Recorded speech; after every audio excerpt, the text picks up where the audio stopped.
बात करते हैं डिहाइड्रेशन की। तो अगर डिहाइड्रेशन का क्वेश्चन आता है तो डायरिया के साथ अगर अटैच करके आता है तब तो लॉन्ग क्वेश्चन आता है, नहीं तो सेपरेट क्वेश्चन आएगा तो डिहाइड्रेशन शॉर्ट क्वेश्चन में आएगा।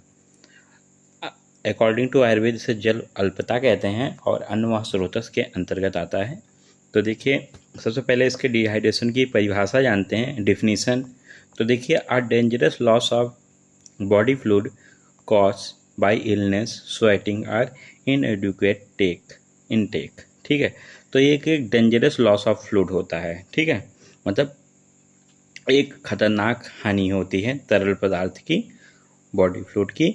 और क्यों होती है, इसके कॉस्ट क्या होते हैं, कारण क्या होते हैं, तो इलनेस मतलब बीमारी के कारण, स्वेटिंग मतलब अधिक पसीना होने के कारण, या इनएडिक्वेट इनटेक मतलब अपर्याप्त मात्रा में इनटेक कर रहा है वो फ्लूइड। तो ये इसकी डिफिनीशन थी। कॉज की बात करें, कारण की, ऐसी कोई इटियोलॉजी बोल सकते हैं। तो देखिए हीट की वजह से, मतलब गर्मी समर सीजन में बहुत ज़्यादा लॉस होता है, या एक्सेसिव एक्टिविटी, जैसे कि एग्जांपल आप अत्यधिक गतिविधि करते हैं, जैसे एक्सरसाइज बहुत ज़्यादा अति मात्रा में कर रहे हैं। इनसफिशिएंट फ्लूइड कंजप्शन मतलब अपर्याप्त मात्रा में आप तरल पदार्थ को, फ्लूइड को ले रहे हैं, या एक्सेसिव स्वेटिंग आपको बहुत ज़्यादा पसीना आ रहा है, या मेडिकेशन साइड इफेक्ट किसी भी दवाओं का दुष्प्रभाव हो रहा है। तो ये सारे इसके कॉज थे डिहाइड्रेशन होने के। जो डिहाइड्रेशन होता है, जल अल्पता, ये बेसिकली दो टाइप से डिवाइड होता है, अकॉर्डिंग टू सीवियरिटी और अकॉर्डिंग टू ऑस्मोलैरिटी। तो देखिए सीवियरिटी के आधार पर ये देखिए मिड डिहाइड्रेशन होता है। तो मिड देखो नाम से पता चल रहा है हल्का सा है, तो इसमें 2 से 5% बॉडी फ्लूइड का लॉस होता है। ठीक है, बॉडी फ्लूइड के 2 से 5% का लॉस होता है। जबकि मॉडरेट डिहाइड्रेशन की बात की जाए तो मॉडरेट डिहाइड्रेशन जो होता है ये मध्य होता है, तो 6 to 10% बॉडी फ्लूइड का लॉस होता है। ठीक है, और सीवियर डिहाइड्रेशन जो होता है, देखो नाम से ही पता चल रहा है सीवियर है, गंभीर है, तो इसमें more than 10% of body fluid loss होगा, 10% से अधिक। अकॉर्डिंग टू ऑस्मोलैरिटी की बात की जाए तो ये 3 प्रकार से ये भी होता है, आइसोटोनिक, हाइपोटोनिक एंड हाइपरटोनिक। ठीक है, तो पहले आइसोटोनिक देखते हैं। तो देखिए आइसोटोनिक की कंडीशन में, आइसोटोनिक डिहाइड्रेशन में जो इन दैट लॉस ऑफ वाटर, जो लॉस ऑफ वाटर होता है एंड इलेक्ट्रोलाइट का लॉस होता है, ये क्या होता है, इक्वल होता है आइसोटोनिक में। ठीक है, और no fluid shift from intercellular fluid to extra cellular fluid, मतलब कोई शिफ्टिंग नहीं होता है। तो जो है यहाँ इक्वल है लॉस और कोई शिफ्टिंग नहीं हो रही, तो ये आइसोटोनिक हो गया। ठीक है, हाइपोटोनिक की बात करें तो देखिए हाइपोटोनिक डिहाइड्रेशन में in that loss of electrolyte more होता है, more than loss of body fluid. Body fluid के कंपेयर में इलेक्ट्रोलाइट बहुत ज़्यादा लॉस हो जाता है, तो यही हाइपोटोनिक की कंडीशन होती है।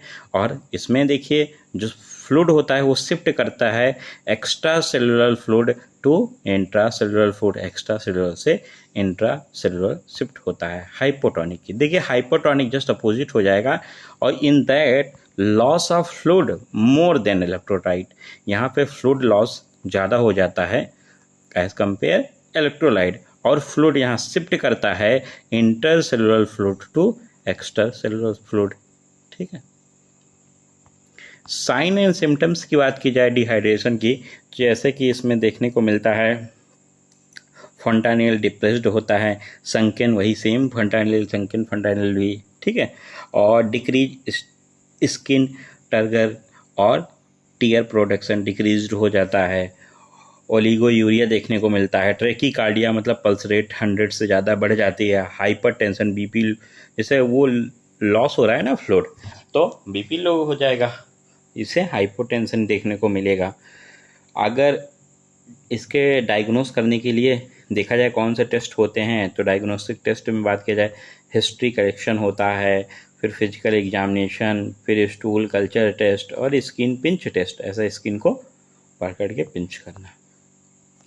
ट्रीटमेंट की बात की जाए, इसमें उपचार क्या दिए जाते हैं, जैसे कि 3 प्रकार से था उसी प्रकार से 3 प्रकार से का ट्रीटमेंट किया जाएगा, मिल्ड में मिड, और फिर एक था मॉडरेट वाला, था सीवियर वाला। देखो मिल्ड डिहाइड्रेशन में इसमें मैं जो ट्रीटेड होता है ये होम पे ही किया जाता है। किससे किया जाता है? फ्लूइड और ORS से। मतलब milk dehydration can be treated at home, fluid और ORS से इसका ट्रीटमेंट कर दिया जाता है घर पर ही।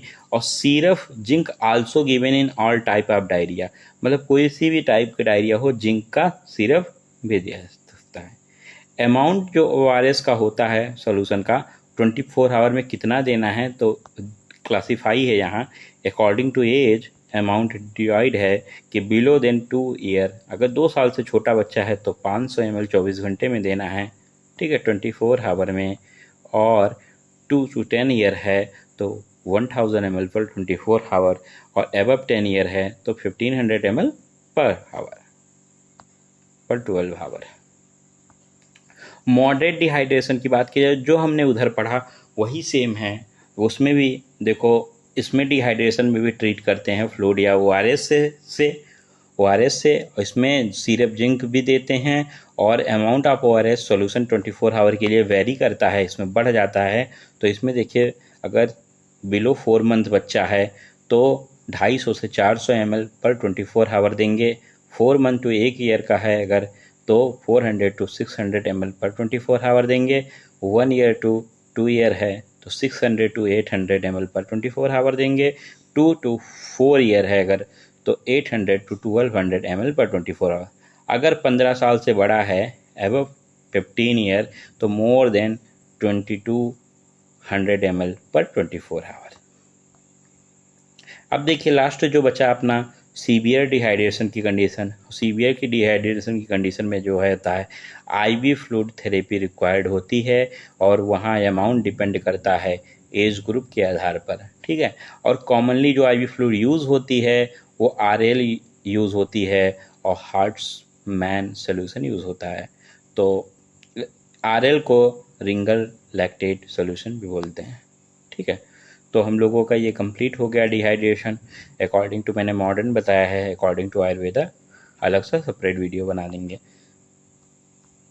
तो आपको किसी प्रकार की दिक्कत इसमें नहीं होगी, बहुत ही ईजी वे में लिखा हुआ है। एक बार में आपको सारी चीज़ें क्लियर हो गई होंगी, तो एक बार 2 बार आप पढ़ेंगे अगर, तो बहुत ईजिली आपको याद हो जाएगा।